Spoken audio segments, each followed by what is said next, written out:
만약에 내가 이 관련된 사건을 한 100개를 처리했다 하면 거의 98개는 이 방법으로 지켰습니다. 이 방법으로. 그래서 방법은 진행하시면 됩니다.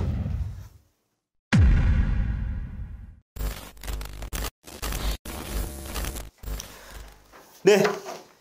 개인회생 하면서 집 부동산 지킬 방법은 이 주제에 대해서 좀 말씀드릴게요. 이게 오늘 내용은 좀 길거든요. 주로 제가 상담을 하다 보면 자가주택을 갖고 계신 분들의 욕망이 뭐냐면 내가 아무리 채무가 많지만 내가 살고 있는 이 집에서 계속 내가 살고 싶은 그런 부분은 그 누구나 그러지 않을까요? 저도 그럴 것 같아요. 근데 여기서 이제 여러분들이 뭘 알고 계셔야 되냐면 우리가 보통 집을 사면 이게 지금 저렴한 가격이 아니잖아요. 이게 굉장히 고가가 집이죠. 부동산이기 때문에.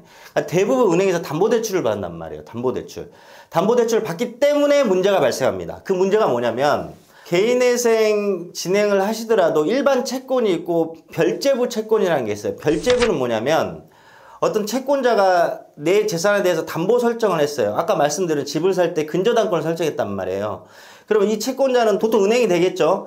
돈을 빌려줄 때 왜 집에다 담보를 잡겠어요? 무슨 일이 있더라도 만약에 채무자가 돈을 안 갚게 되면 이 집을 경매해서 내가 빌려준 돈을 받기 위해서 했단 말이에요.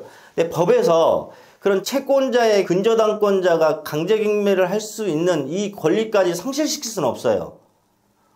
이러면 완전히 돈을 빌려주면서 근저당권 잡았는데 그걸 없애시키다 이런 법이 없단 말이에요.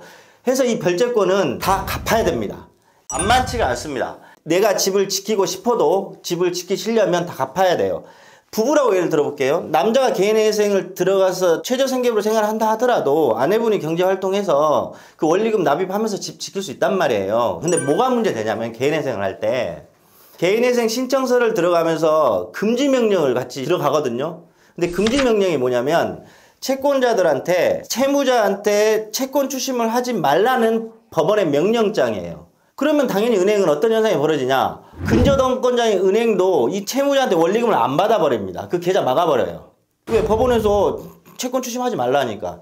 그 다음에 금지명령이 기각돼도 나중에 개시결정이 나오게 되면 개시결정에도 금지명령의 효력이 부여됩니다. 그래서 은행에서 안 받아버려요. 그러면 담보대출을 했던 은행은 이렇게 3, 4개월만 안 받게 되면 대출 약정에 따라서 강제경매를 할 수가 있어요. 그러면 채무자가 나중에 개인회생 인가결정을 받더라도 은행들은 그 집에 대해서 경매 절차를 들어가 버리죠. 그래서 대부분 집을 잃게 되는 경우가 다반사였습니다. 서울회생법원은 이거를 막기 위해서 은행들과 협약을 해가지고 좀 개인회생 진행 중에 몇 개월 원리금이 납입되지 않더라도 강제경매를 못하게끔 이런 걸 좀 하려고 하는데 지방법원 이런 거 지금 하지도 못하고 있습니다.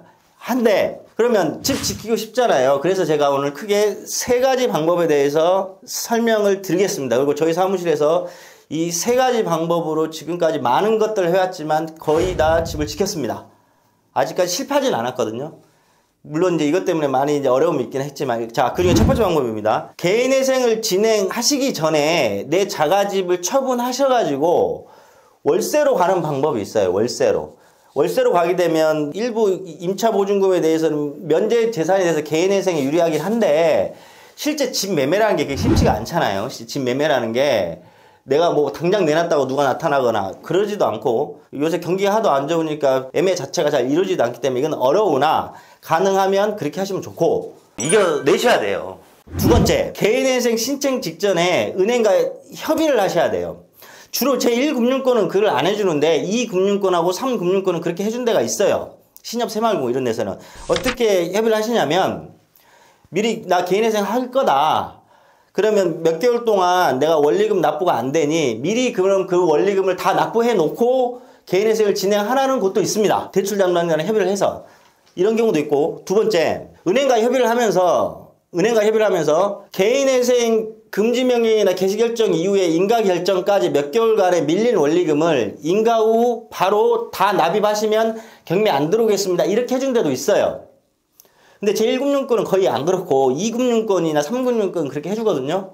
그 다음에 세 번째, 아예 1금융권에서 잘 안 해주기 때문에 2금융권이나 3금융권, 제가 방금 전에 말씀드린 게 협의가 되는 은행들로 대환대출 갈아타셔야 됩니다.